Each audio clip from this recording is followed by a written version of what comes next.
Okay, student, let's proceed the remaining part of the simple present tense. Now we shall learn the uses of simple present tense in this part. So अब यहाँ पे देखते हैं simple present tense का प्रयोग हम यहाँ पे कोई हैबिचुअल एक्शन है, कस्टम है, उस सेंस को दर्शाने के लिए हम करते हैं। जैसे I go out for a walk daily, यहाँ पे हैबिचुअल एक्शन की बात हो रही है। और इसमें आप देखोगे आगे जो नेक्स्ट पार्ट है, इसमें to express general universal truth, जैसे ice melts at 0 degree centigrade पे जो है ये बर्फ़ पिघलती है, ये भी एक जनरल ट्रूथ है, यूनिवर्सल ट्रूथ है।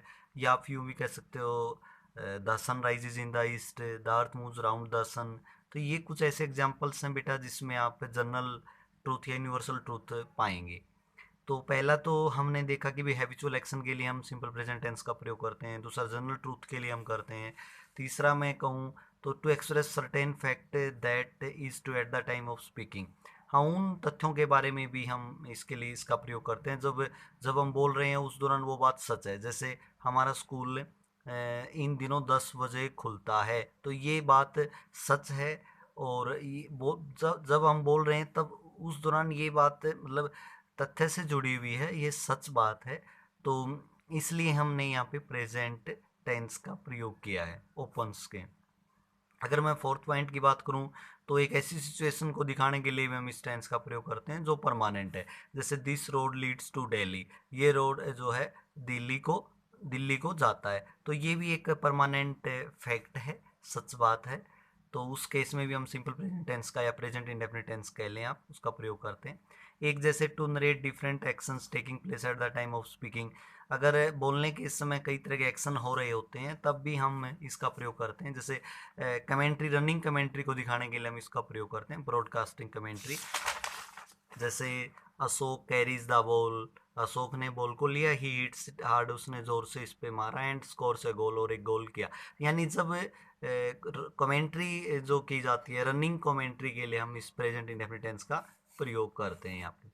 आगे देखिए, to narrate a past event through a dramatic narrative for the sake of vividness, कोई भी पास्ट की घटना है उसको हम नाटकीय ढंग से अगर स्पष्टता के लिए हम उसको दिखाने के लिए हम कहते हैं, बोलते, तो हम प्रेजेंट इंडेफिनिट टेंस का प्रयोग करते हैं। जैसे Ashoka now draws its sword and attacks the enemy, Ashoka ने तलवार निकाली और दुश्मन पे हमला करता है। तो कहीं ना कहीं बात पास्ट की है लेकिन उसको हम थोड़ा सा नाटकीय रूप दे रहे हैं, ऐसे कि जैसे हमारे अभी आंखों के सामने ये सीन चल रहा है, उस स्थिति के लिए भी हम इसका प्रयोग कर देते हैं। अगर आगे देखें तो एक ऐसे प्लान फ्यूचर के लिए हम प्रेजेंट इंडेफिनिट टेंस का प्रयोग करते हैं। जैसे his marriage comes off next week, उसकी जो शादी है वो अगले महीने होगी, तो ये प्लान फ्यूचर है। या विल कम ऑफ भी कह सकते हैं आप यहाँ पे। और कई स्थिति में तो हम इज गोइंग टू का भी प्रयोग कर देते हैं, तीनों का अर्थ एक ही होता है बेटा। आगे देखते हैं, सबॉर्डिनेट क्लास के लिए जो टाइम और कंडीशन को दिखाते हैं, जो अक्सर इफ, टिल या व्हेन से जो इंट्रोड्यूस किए जाते हैं, शुरू किए जाते हैं, उसके लिए हम इसका प्रयोग करते हैं। जैसे कम यहाँ पे आया है, रन यहाँ पे आया है, तो ये सिंपल प्रेजेंट टेंस का प्रयोग हुआ है। इंपेरेटिव सेंटेंस जो शुरू होते हैं वो हमेशा हमें पता है कि वो फर्स्ट फॉर्म ऑफ वर्ब से शुरू होते हैं, तो फिर ये भी आपके सिंपल प्रेजेंट टेंस में आते हैं, क्योंकि यहाँ पे जो सब्जेक्ट होता है वो अंडरस्टूड होता है, वो यू होता है, वो हम लिखते नहीं। एक्सक्लेमेटरी सेंटेंसेज जिसमें हियर और देयर जो शुरू होते हैं, वहाँ पे भी हम इसका प्रयोग करते हैं। जैसे there he goes, there he comes, there he hits, इस तरह के जो सेंटेंसेज हैं वहाँ पे हम सिंपल प्रेजेंट टेंस का प्रयोग करते हैं।